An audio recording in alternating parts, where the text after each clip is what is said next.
Okay, let me start. So yeah, this is really not so much a presentation tailored to exactly what we are doing here at Ascend. A little bit, yes, for sure, but it was a little bit meant as a wake-up call for the whole industry, because I feel that we had a lot of learnings in the past, and we are not using our learnings, and that's why we are where we are.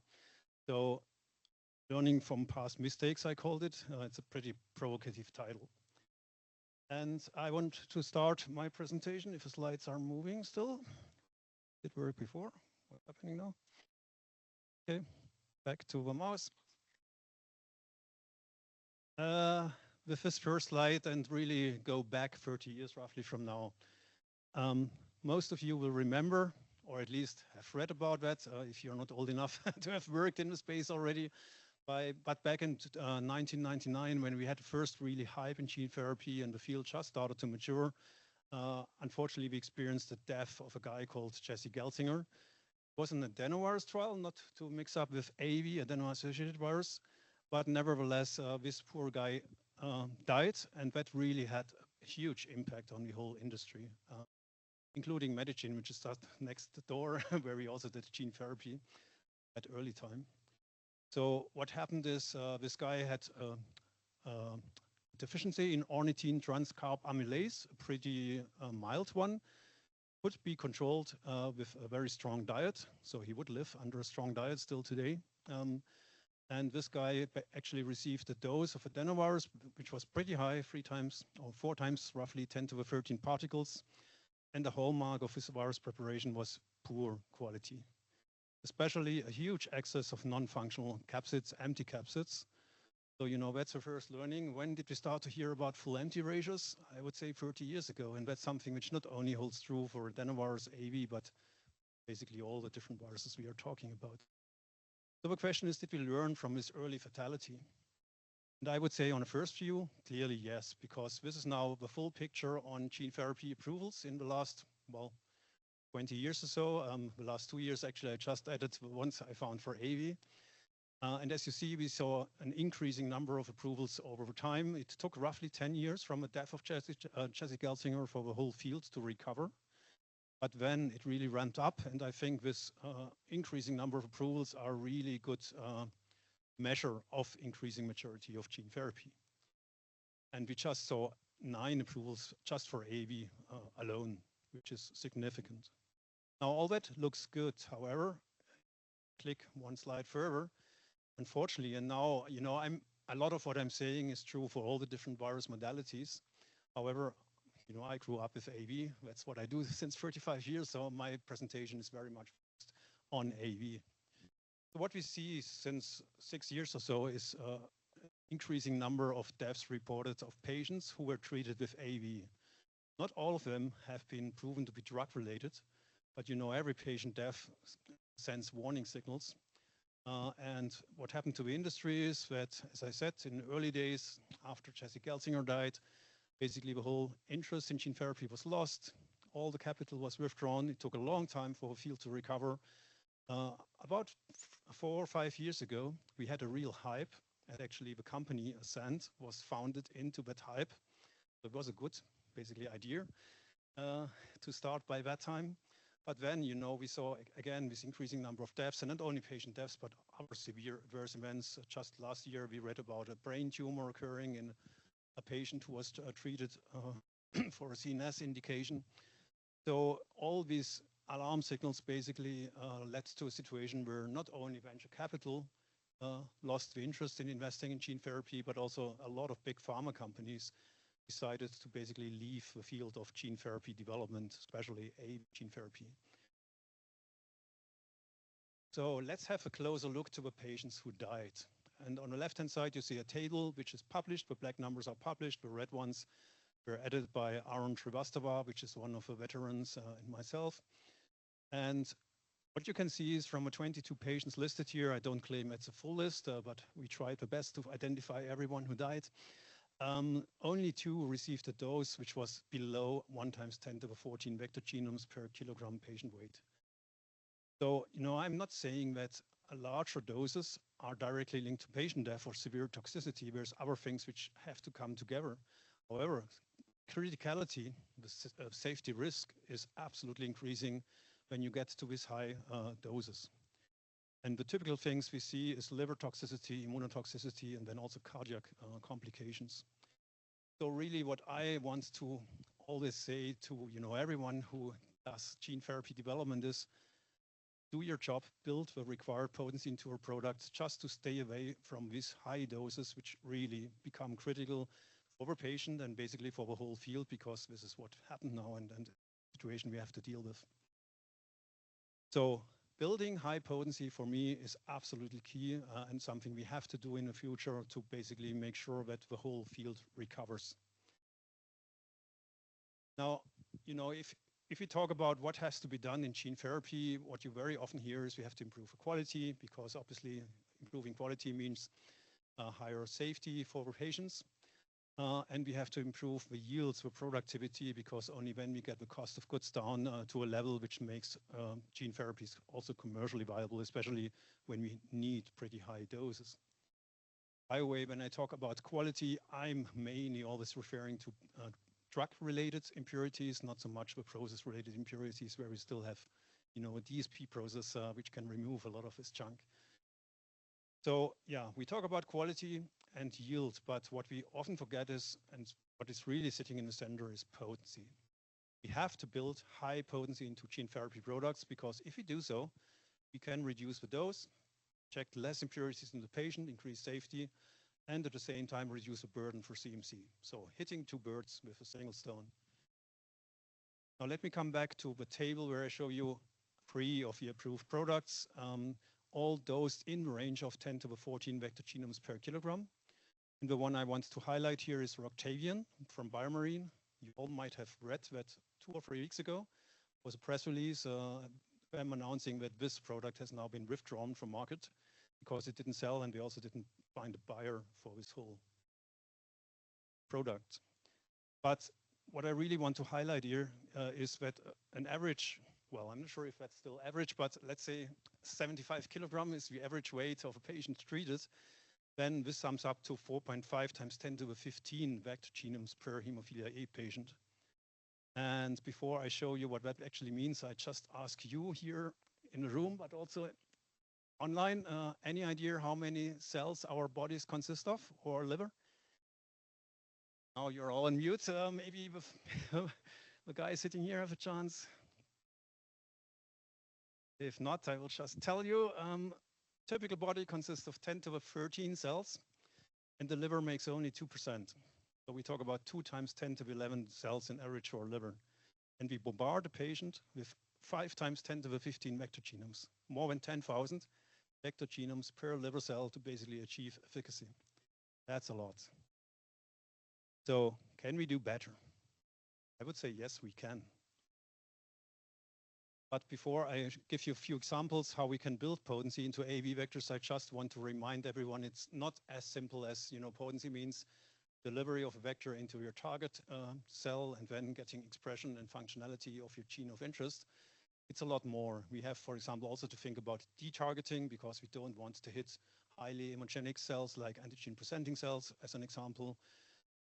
We should really think about, is it a good idea to put the burden on just a few cells to express extremely high amounts, or should we more achieve, expression by a high percentage of the cells, for example, of a liver, to get the same expression, but to reduce the burden for a single cell, because that means stress for a cell.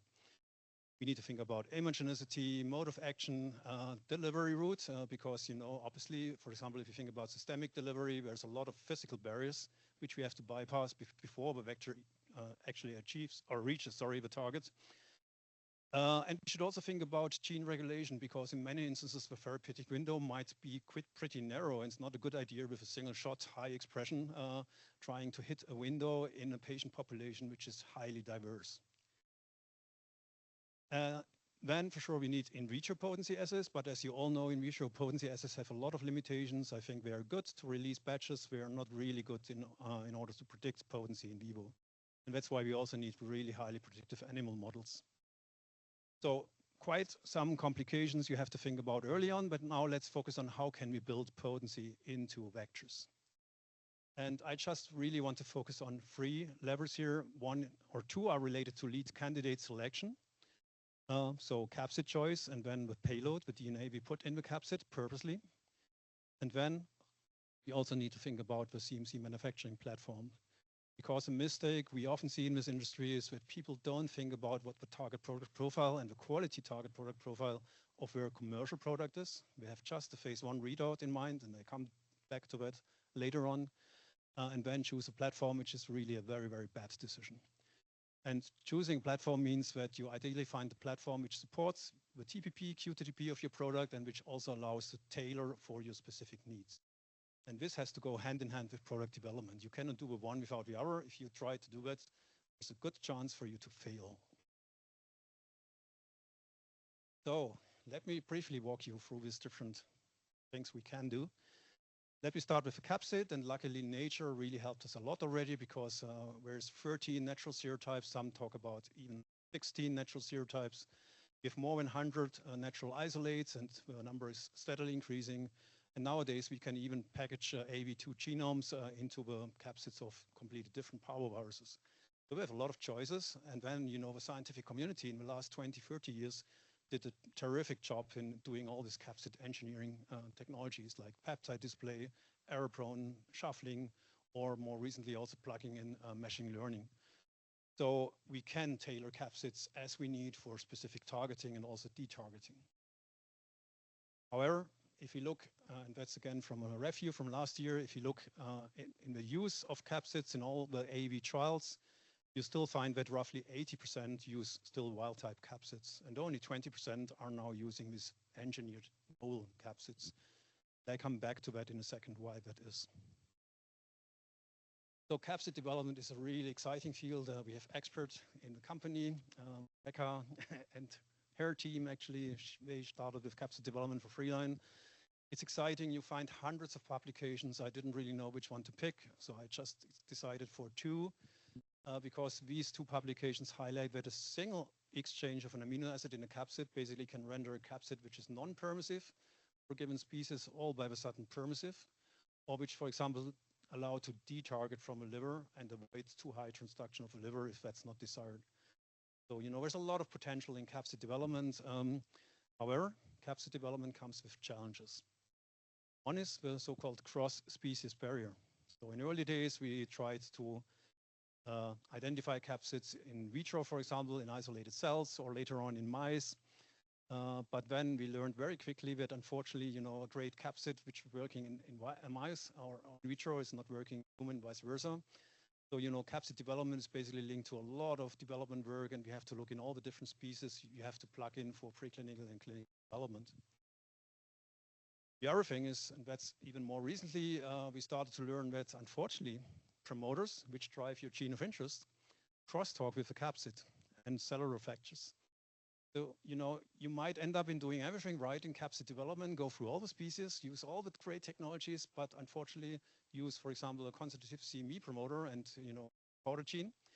You end up in having the best capsid in hand for that promoter, and as soon as you plug in your specific promoter, target-specific promoter as an example, then you might realize that all the properties are lost. So that's another complication, and I just picked 2 of a number. And, you know, that's exactly the reason why at least I personally think we are still seeing the use of mainly natural serotypes. It's a lot of burden, financial burden, a lot of time to basically find the real good capsid. And even if you have it, you have to go through de novo preclinical development, biodistribution studies. You have to basically adapt CMC manufacturing platforms, and typically companies don't have the time and money to do all that, and then they return to the natural serotypes. And again, I come back to that because it's a great example that we have tools, we know how to do it, but not using it. So just, I talk about getting the best potency into a product. So it's also not as easy as it sounds because, as I said, for example, if you think about systemic administration, you have to bypass physical barriers in the bloodstream, and the obvious one are neutralizing antibodies. So if every single virus is highly efficacious, and you have a certain amount of antibodies, you might basically remove all your infectious virus before it reaches the liver cell, as an example.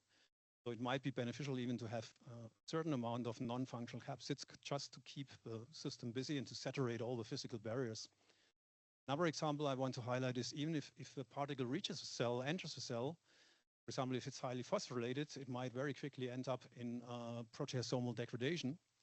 And that actually leads to another problem, namely, if you degrade the proteins, the peptides are very quickly presented on MHC1, MHC2, and that triggers a whole number of immune responses you don't want to have. So think about carefully, again, what's the mode of action, what's your target product profile, and how much functional versus non-functional particles do you need in your product. Okay, that was the capsid. Let me very briefly switch now to the vector capsid. And in early days, it was as easy as using the strongest possible promoter, typically a CMV or something like that, wild type gene, and then we just used one of the known polyacids, plugged that together, and that was our gene interest expression capsid. But luckily, we went through a lot of learnings. We started to learn that it's better to use target-specific promoters. If you want to express something in the liver, let's use a liver-specific promoter as an example. I mentioned that mode of action is important and the therapeutic window. So we also need to think about inducibility or emergency button. Can we turn off gene expression if it's getting somewhere, where it's getting dangerous for patients? Then we all know that we can do codon optimization to improve expression, to reduce immunogenicity as an example. We can stabilize the RNA, which we express through, for example, intron sequence introduction or other stabilizing elements we can plug in the RNA.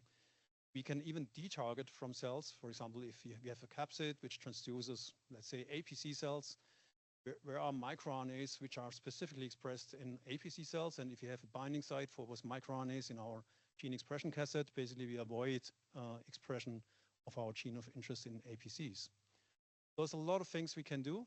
Again, we have to learn from our scientific rigor. And one under-neglected area, in my view, is still the use of gain-of-function sequences. Tell you later that the nature learned and taught us how we can do that. But what I mean by that is, for example, if you have an enzyme, you can think about how can you generate a hyperactive enzyme.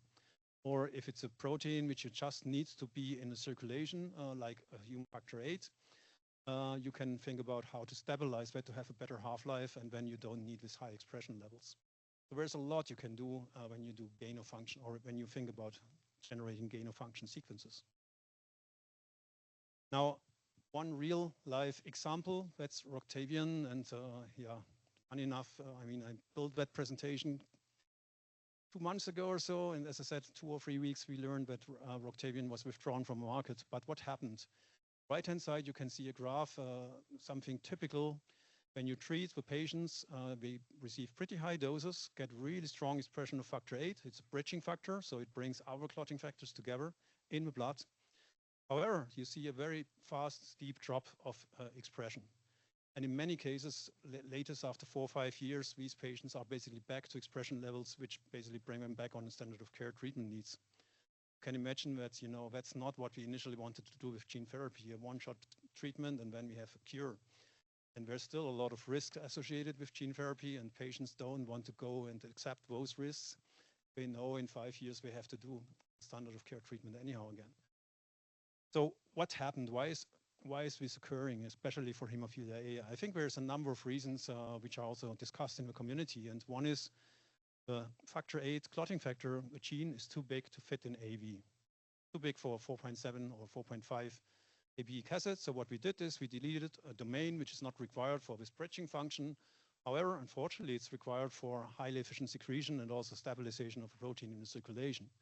So we sacrifice an important factor by just getting it into a single AAV. The next thing is, whenever we try to get something in the bloodstream, we always express from the liver, hepatocytes. We don't really think about what's the natural target, and unfortunately for factor VIII, the natural target are liver endothelial cells, not the hepatocytes. So it would be a much better idea to target those cells rather than hepatocytes. And both together really results in a lot of stress for the cells who have to express these high amounts of factor VIII.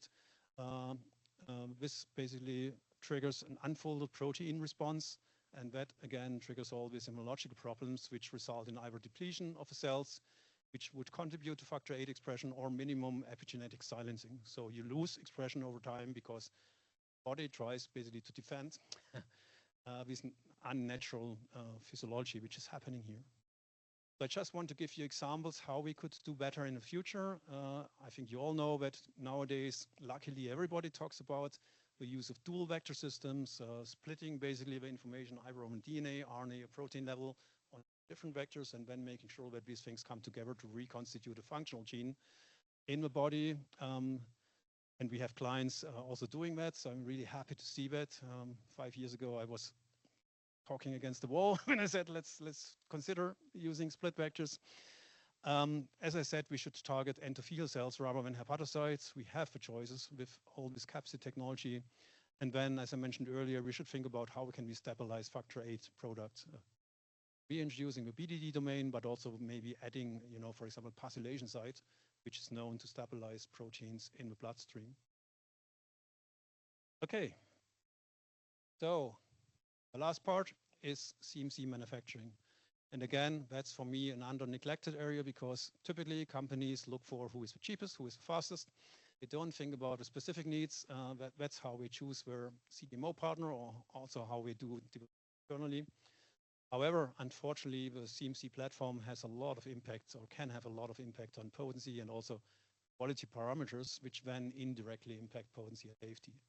Just to mention a few of them, for example, it's known that different platforms generate different fragmentation of the vectors. So in other words, we get a different amount of full-length vector packaging, and only full-length is functional, as you can imagine. Post-translation modifications are still not fully understood, and we know, for example, that for AV9, we have to be careful not to introduce deamidation because that directly impacts potency. Insect cell platform in the early days really suffered from the fact that, unfortunately, the capsids which we produced in very high amounts mainly lacked VP1, one of the 3 structural proteins, and VP1 is absolutely necessary for infectivity of particles. So again, loss of potency is because we have not the right ratio of these capsid proteins, or then the full empty ratio as another example. So nowadays we really have choices, and you all know this. We basically have transient transfection of mammalian cells, which are most likely used, which is also our technology offering 1, 2, or 3 plasmids, which we can use for mammalian cells. But then we have all these infection-based manufacturing platforms, which use either adeno or herpes simplex virus, which we also know very well. Work we do in Gainesville. The TESA platform, which uses recombinant adenoviruses, and we can use insect cells or mammalian cells. More recently, we even learned about successful AV production in tobacco plants 2 years ago on the ACGCT. And a little bit later, actually, there's a company called Fuse Vectors, highly interesting, and they claim to get very efficient in vitro packaging of AV, so cell-free packaging, which is really great technology. We can use adherent cells, we can use suspension cells, you have choices. But the thing is, don't choose the cheapest and the fastest one, choose the one where you have the best chance to support your specific product needs according to TPP and QTDP. Choose a team that has the capability and the scientific know-how to help you. And, my focus is really on the upstream platform because the upstream platform is absolutely decisive for how much yield, potency, and quality you build into your products. Sounds a little bit strange because normally DSP, downstream process development, is a purification process. You think about, don't worry about quality in upstream because you have a downstream process and you can fix all that, but no, that's not the case.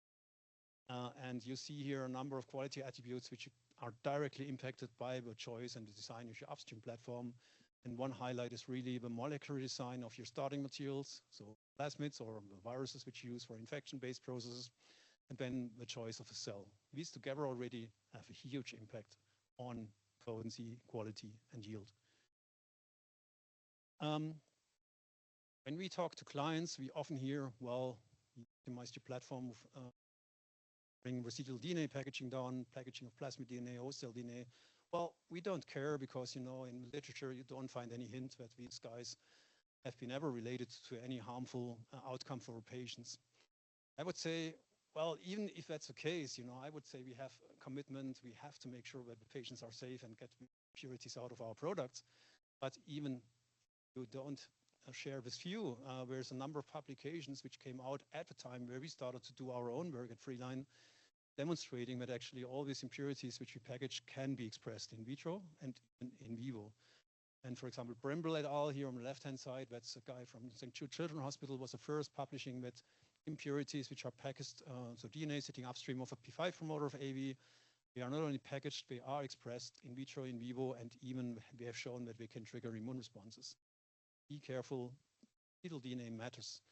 Middle, there's a review of Brimble et al., and we have a nice table in it, what was published around different manufacturing platforms and how much residual DNA packaging you actually get up to.